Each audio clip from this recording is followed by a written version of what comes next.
Hello and welcome to this IDPA new shooter briefing. IDPA can be a lot of fun and a great way to learn defensive pistol skills and improve your general gun handling skills. But it must be done safely. So in this video, we're going to touch on the safety aspects of IDPA, and we'll get into some of the rules as an introduction before shooting your first match.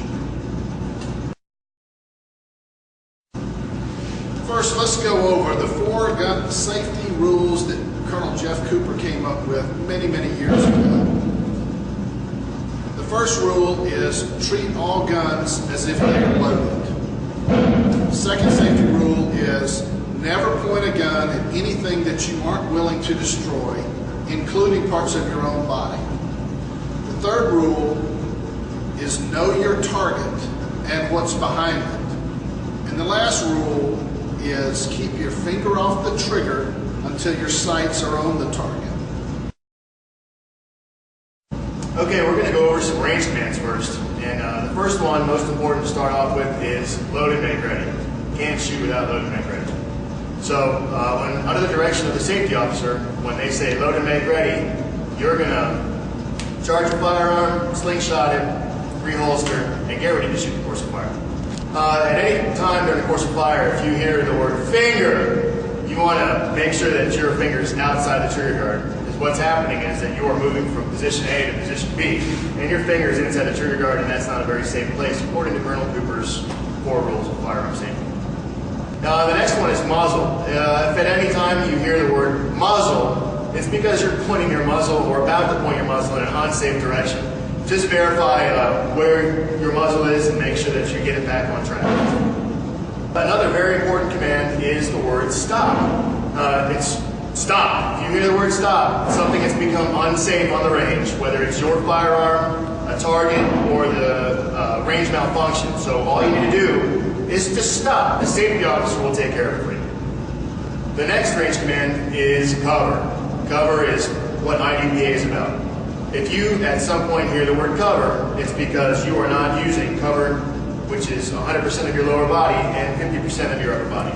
So we're going to go over that in a little bit. The next one is unload and show clear. At the end of the course of fire, the range officer is going to direct you to unload and show clear, at which time you will remove the magazine, lock your slide back, and display an empty chamber. And we'll go over that in detail as well.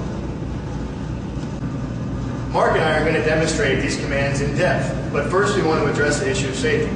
These are dummunitions, they're inert rounds. There's 2 magazines, and this is a live chamber which will chamber the dummunition. Then we also have an inert barrel, cut, and back in, inert barrel, which is plastic that won't chamber anything. When we go to show cover and the camera's downrange, we're going to be using this one, and it will not chamber around.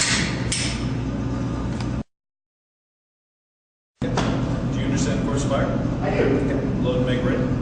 So I'm going to face down range. I'm going to withdraw my firearm, get a 10-round mag, load it. But because division capacity is 10 plus 1, I have to put the second mag in with 10 rounds to get 10 full and plus 1. I'm going to reholster, and now I'm ready to shoot the course of fire. Before the shooter begins the course of fire, I'll ask him if he's ready to shoot the course. He'll visually give me a nod. At that point, I'll tell him to stand by. There'll be a 3-second delay before the buzzer, and he will engage the targets at that point.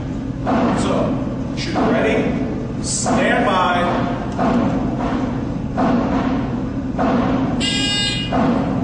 Then I'm going to withdraw my pistol safely. Make sure that I get a firm grip on it, come out, and proceed to engage. Okay, at this point, I'll now unload the shooter and I'll give the command. Unload and show me clear. On his instruction, I'm going to remove my magazine. I'm going to stow it. I'm going to eject my round and show the safety officer an empty chamber. At which point, I'll tell him to slide forward, depress the trigger. In the same direction, I'm going to find a burr, squeeze it off, and then I'll tell him to holster his weapon. At this point, the range will be safe. I'll then give the command to everybody, range safe. And we'll go down range, score the targets, and pace them up. In this section, we're going to cover penalties. The first category of penalties is procedurals. You can get a procedural for not moving when you're supposed to, the first finger violation, not reloading when you're supposed to, not maintaining cover when you're supposed to.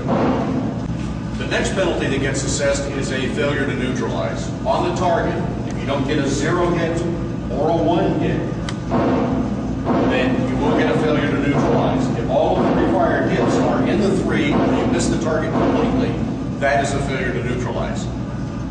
The next assessment would be a hit on a non-threat. A non-threat in IDPA is designated by 2 hands on the target.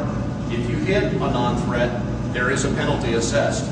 Any hits on a non-threat that also result in a scorable hit on a threat, the scores do count in addition to the hit on the non-threat. The final penalty that can be assessed by the safety officer is a failure to do right. And this is basically the most egregious of the penalties, and it's basically for cheating, trying to game the system to your advantage or not playing within the rules of IDPA.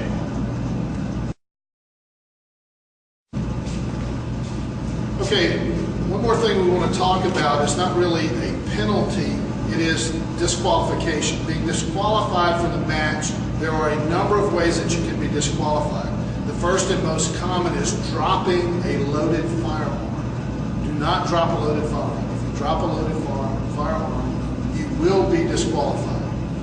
Now, another way to be disqualified is launching a round outside of the berm or over the berm. Now, we're in an indoor environment here with a cement ceiling, so that's not an issue at this range, but certainly outdoors it is. If you launch a round over the berm, you don't know where it's going to land, you'll be disqualified for that.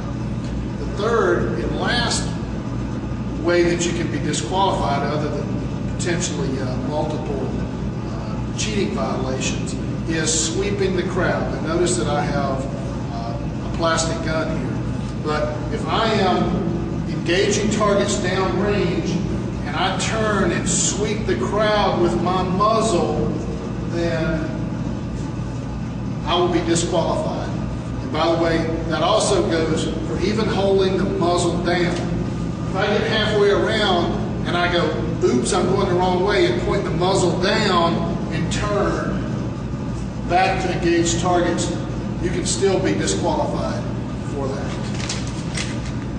There is another range-dependent policy, and that is dropping an unloaded weapon. So this is really the match director's discretion.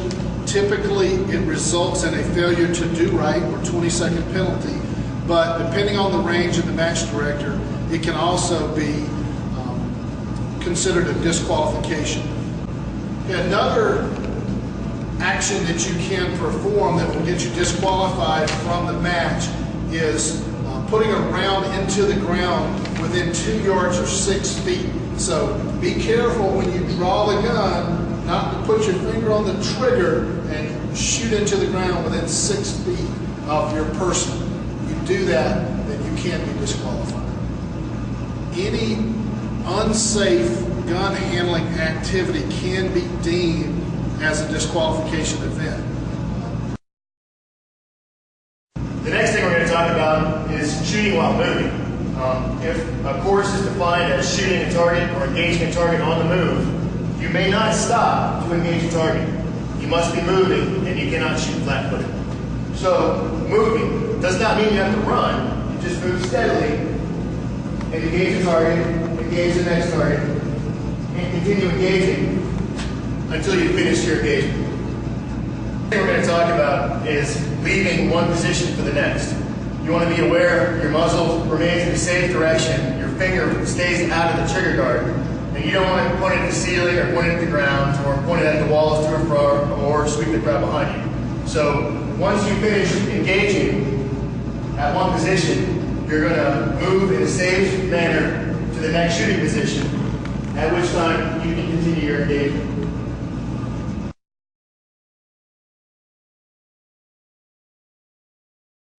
Okay, the next thing we're going to talk about is cover. We have a barricade right here to demonstrate cover. I also like to reiterate that I am using a plastic inert barrel, not able to charge a weapon. Okay, so cover in IDPA is defined as 100% of your lower body and 50% of your upper body behind cover, which looks like this.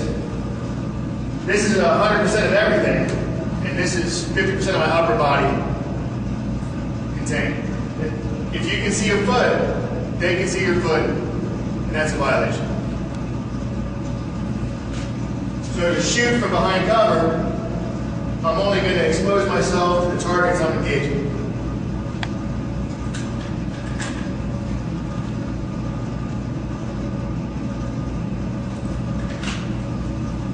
Low cover is the same thing, 100% of your lower body behind, but at least one knee on the ground.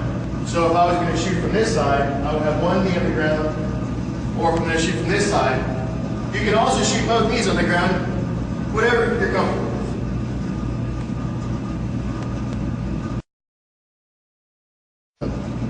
One of the most common malfunctions that will be experienced is a failure to seat the magazine completely. Right now, just to demonstrate, it's loose in there. If I point it at my target and I fire, I squeeze it off, and it doesn't go bang, I want to make sure that my magazine is seated properly, and then I'm going to chamber a new round, reacquire my target, and squeeze it off. That's called a tap, rack, bang. And what that looks like fast is if I go click,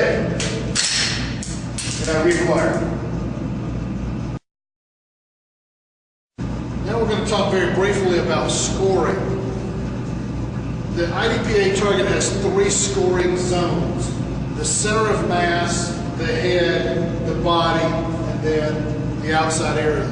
These zones are known as 0, -1, and -3. And what that means is that for every hit in a zone outside of the 2 zeros, you add 1/2 of a second to your score for every hit. So if the target requires 3 hits, and I have 1 hit here, 1 hit here, and 1 hit here, then I add up the total number of points down. So that would be 3 plus 1 is 4. I've got 3 hits on the target, so my total number of points for this target is 4. So we divide that by 2 and add that to our time. So if our time was, say, 10 seconds, I would add 2 seconds for this target. As we talked about earlier, there's also the scenario of the failure to neutralize. Now, failure to neutralize means you have to have at least 1 hit in either the 0 or the -1 area.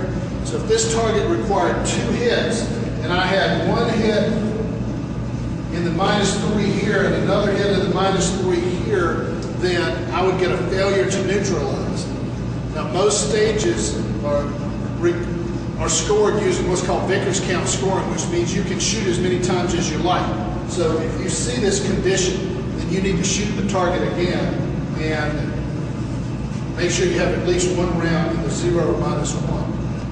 Now, there is a scenario called limited Vickers where you can only shoot a designated number of shots on the target. But in that scenario, you can't get a failure to neutralize for 2 shots in the -3 area.